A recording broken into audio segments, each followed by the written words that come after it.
order, taking precedence over Senator Gutierrez, my good friend. And by the way, I really enjoyed your introduction in the Bert Barr book, the new biography of Bert Barr. Alfredo wrote the introduction. It is worth reading. How much time do I have?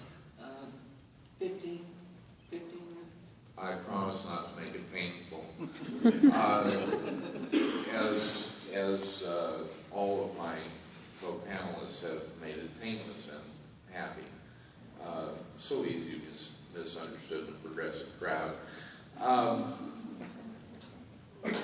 Well, let me make a couple of quick points, maybe three. First of all, I write a column called Rogue Columnist, and it's www.roguecolumnist.com, and it's my pro bono work after I was kicked out of Phoenix for writing these things of the Arizona Republic. And so I've written extensively about Arizona and especially Phoenix history, and I wrote a recent post that is up there now called Progressive Arizona, and I won't repeat myself too much. First of all, we have to define our terms, as Voltaire would say. What do we mean by progressive? Remember, our charge here is to say, how did Arizona go from progressive Arizona to Tea Party Arizona? Well, Arizona began its life as a state as a capital P progressive state. But the capital P progressive movement was very different than what today liberals call themselves. Because in my lifetime, the absolutely startling achievement of the reactionaries has been to destigmatize the term conservative. I mean, be my age and have tried to get a date in high school and said you were a conservative. It was never going to happen. And yet, within the past 35 years, the term conservative has been made into this great word, and the term liberal has been totally stigmatized.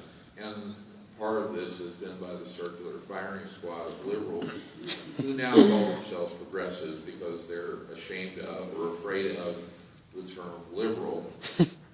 Political terms change over time.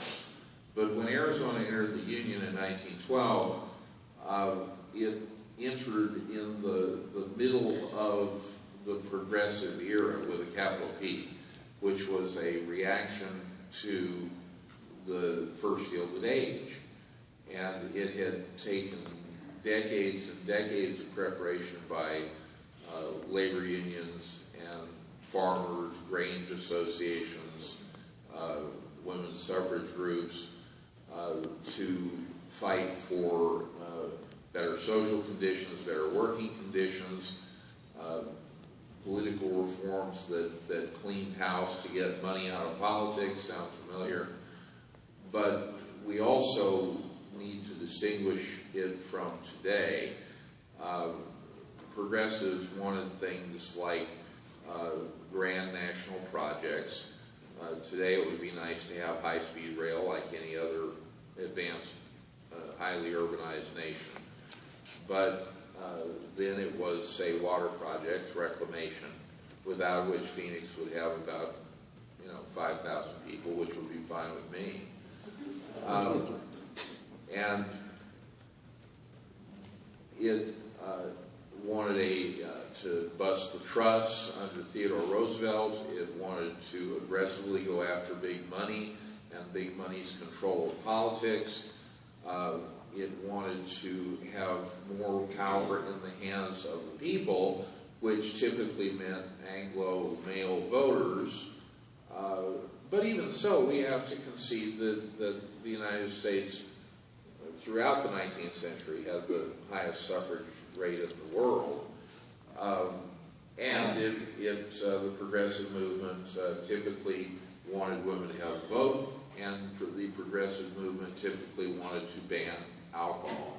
This is the capital P progressive movement. So we had many achievements like the creation of the Federal Reserve and the income tax and the Newlands Act, which allowed the funding of Theodore Roosevelt Dam.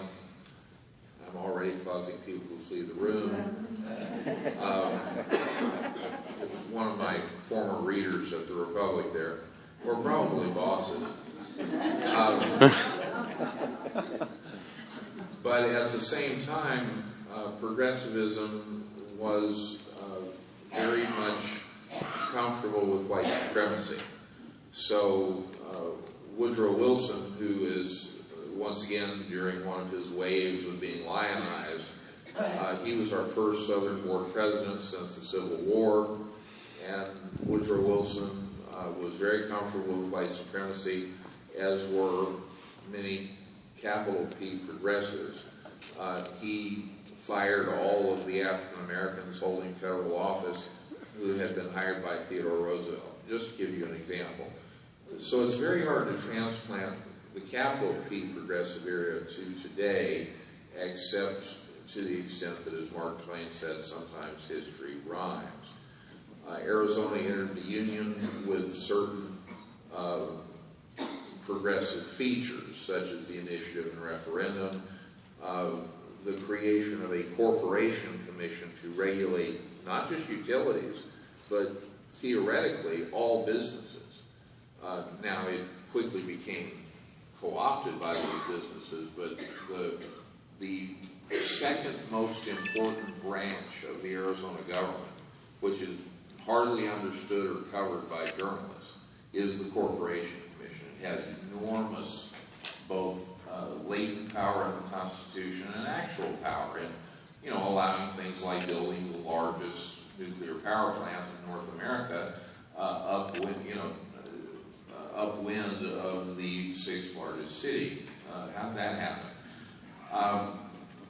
Now, Arizona was a democratic state through the 1950s, and it began to change when Goldwater just barely beat Ernest McFarland. And the thing that made the difference was not so much Shattuck's campaign genius or the Midwesterners moving here, because the big migration didn't really start until the late 50s. What made the difference was the unpopularity of Harry Truman, like it or not. And that's what did in Mack. Because Mack came back home and ran for governor, was elected, re-elected, was popular and beloved. The Democrats who controlled the Arizona legislature until 1966, almost without break, were largely Pinto Democrats, conservative Democrats. But this went hand in hand with progressive streaks. So Carl Hayden was a progressive Democrat, especially for water projects, but we were very hungry for money in the New Deal. As Dan made the point, we took far more than our share. It used to be the whole purpose of the delegation was to get not just our fair share of federal funds, but far more than our fair share. In the 1960s and 70s, the state was much more competitive, and Democrats started to lose out. Part of this was because of immigration of Midwestern Anglos. Part of this was because of national political trends. And yet, in the state legislature, with Senator Gutierrez and then Representative Barr in the House, who was a Republican, you had this very pragmatic working relationship, and they got things done. They took what had been a kind of a rural controlled legislature and turned it into a much more modern institution. Alfredo tells a wonderful story about when he was the new Democratic leader in the Senate, and he's crossing the plaza between the state Senate and the state House, and Barr is coming the other way. And, this is Burton Barr, who for uninterrupted for, 25 years, was the kingdom and the power and the glory of the state legislature, and especially the state house, and just as the Republican leader, but a very pragmatic and urban-centered, urban problem-solving kind of house leader. But Alfredo's going one way, Bert is going the other way, and this is before they become very deep friends, and Bert yells across at him, "Do they hate you yet?" And I'm mangling your wonderful writing, but Barr says, "If you're doing your job, they will, kid." And this was the Arizona that I grew up in, where Democrats and Republicans were able to work together for a common good. Now we've reached a point where the Republicans, by and large, don't even believe in a common good. They believe a common good is socialism, is communism. I mean, they don't even know what communism means or socialism means. Some of the socialists don't know what socialism means. But this was something that was gathering force for a long time, but it especially happened because of the transients, which has been mentioned, and because when Hillary Clinton said the vast right-wing conspiracy, she misspoke one word: conspiracy. It is a conspiracy, but it made her sound like a crackpot herself. You know, I'm not paranoid, but as every investigative reporter knows, just because you're paranoid doesn't mean they're not really out to get you. What she meant was the vast right-wing infrastructure, which was put in place in Arizona, and for the past 25 years at least has done a monumental job, along with the colossal incompetence and cowardice of much of the Democratic Party here, of turning this state deep, deep red. And so, for instance, the quote-unquote Goldwater Institute,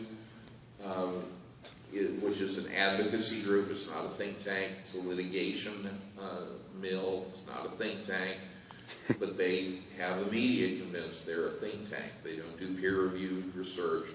This is one of hundreds of right-wing, quote-unquote, think tanks that were spun off of a group called the Mont Society, funded by extremely wealthy right-wing donors in the 70s and the 80s. All, you know, Heritage Foundation, the mothership, they get the talking points out of these major conservative, quote-unquote, think tanks. And so the infrastructure and the, as they say in the nonprofit jargon, the capacity building of the extreme right wing in this state has been absolutely stupendous. Now, Phoenix especially was always, into the early 60s, a southern state city and a western city. The two were very blended. It was segregated. There were covenants that prevented Hispanics and Asians and African Americans from buying property north of Van Buren until Lincoln Ragsdale broke that in the late 1940s. Many minorities who should have qualified for GI Bill and FHA loans to live a good suburban life did not get that. And so we don't want to make this seem like the term I coined was kookocracy, and the kooks, K-O-K-S, out of the Capitol, that the era before that was some kind of golden, wonderful era. But it is important to understand that we got here largely by the huge growth, the lack of education institutions to go along with that growth. I mean, by the time Los Angeles had grown from 100,000 people to a million people, which it did in just 30 years, it got UCLA and USC and Pepperdine and this host of other institutions. We got ASU, which I love, but there is no major city in the country this size that has so few major real universities. And major real universities contribute to, like, thinking, believing in science, these radical notions. The spatial relationships here, and I'm not talking like I'm from Oklahoma, but that you're real spatial people. The growth of sprawl has had a huge role in the rise of extreme Republican politics, where people don't know their neighbors, they don't want to know their neighbors, they don't want to know their history, they move here from Ohio, they think Phoenix has no history. In fact, it has a tremendous amount of history, and it turns into the big sword, where people of like minds see people here like that, and they come here for that. Much of Phoenix is a blue island, but a big part of Phoenix isn't, like it's represented by Better Call Sal DeSicchio. So thank you very much.